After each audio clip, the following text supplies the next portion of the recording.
The moment begins before a single note is sung, and that's what makes the entire sequence so compelling. The teen walks onto the stage with a mix of nerves and quiet determination, the kind you only see in performers who know this is their one shot.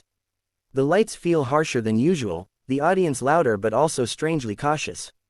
Talent shows have trained people to expect novelty, gimmicks, or safe song choices.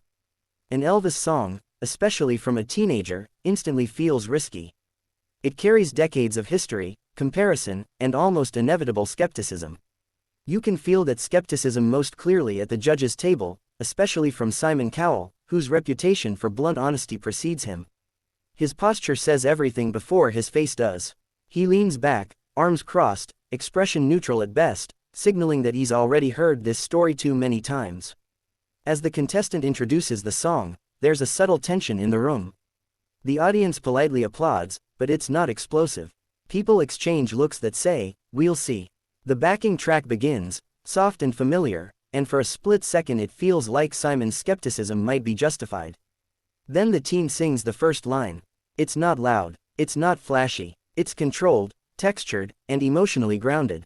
That first note alone doesn't win the room, but it plants doubt in the doubt. Simon's initial eye roll stops halfway through its motion. He doesn't react positively yet, but something has interrupted his dismissal.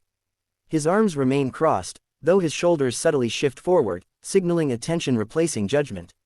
As the verse continues, the teen doesn't imitate Elvis in a shallow, costume-like way. Instead, the performance draws from the emotional core of the song, showing restraint and maturity that feel far beyond the singer's age. The audience begins to quiet, not because they're bored, but because they're listening. That quiet is important. It's the sound of a crowd recalibrating expectations in real time. Simon's face tightens slightly, his lips pressed together, eyes fixed on the stage. He's not enjoying himself yet, but he's engaged, and for him, that's a big shift. When the chorus hits, everything changes. The teen opens up vocally, revealing power that wasn't obvious before. The note placement is clean, the phrasing confident. This is where the performance stops being good for a teen and becomes undeniably strong on its own terms. Simon uncrosses his arms without seeming to notice he's done it. His head tilts slightly, a gesture fans of the show recognize as a sign of genuine interest. The smirk he had at the beginning is gone. In its place is concentration, even a hint of disbelief. He's no longer thinking about how many times he's heard this song. He's thinking about how it's being sung right now.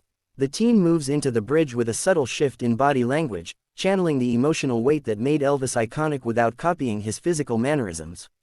That balance is crucial. The performance honors Elvis Presley while still feeling personal and contemporary.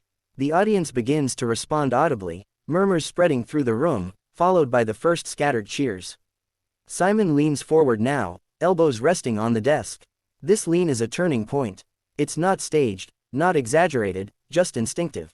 His raised eyebrow and narrowed eyes reflect a judge recalculating everything he thought he knew about the contestant moments earlier.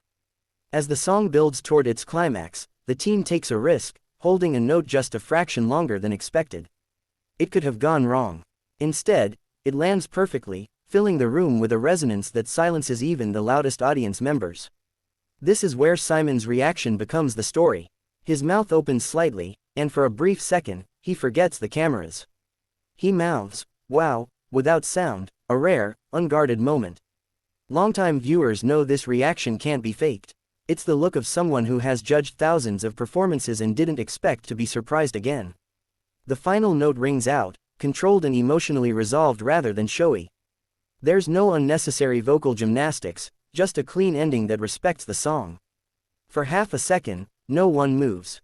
That pause is electric. Then the audience explodes. Cheers, standing ovations, hands clapping overhead.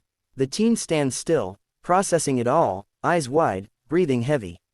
Simon doesn't clap immediately. This delay matters. He's thinking, weighing words, feeling the shift from skepticism to respect. When he does stand, it's slow and deliberate, not for drama but because the moment demands it. When Simon finally speaks, the room quiets again, this time with anticipation instead of doubt. He acknowledges what everyone sensed at the beginning, that he expected the performance to fail. He admits his prejudice without softening it, which paradoxically makes his praise more powerful. He explains that Elvis songs are some of the hardest to perform convincingly because they carry so much history and expectation. The teen listens, nodding, tears forming. Simon's pause before delivering his final verdict stretches the tension, then he releases it with sincerity, calling the performance unforgettable. It's not hyperbole, it's a statement of fact from someone whose approval is notoriously difficult to earn. The emotional release is immediate. The teen breaks down, overwhelmed not just by praise, but by validation from someone who began the audition visibly unconvinced. The audience feeds off that emotion, cheering louder, sensing they've witnessed a genuine turning point rather than a manufactured TV moment. Cameras cut to other judges nodding, smiling, some visibly moved. The performance transcends competition and becomes a shared experience. By the time the scene ends, the narrative is clear. This wasn't just about a teenager singing an Elvis song well. It was about expectations being dismantled in real time. Simon's reaction serves as a mirror for the audience's own assumptions, guiding them from doubt to admiration. The teen leaves the stage not just as a contestant advancing in a competition, but as a performer who has earned credibility through authenticity and skill.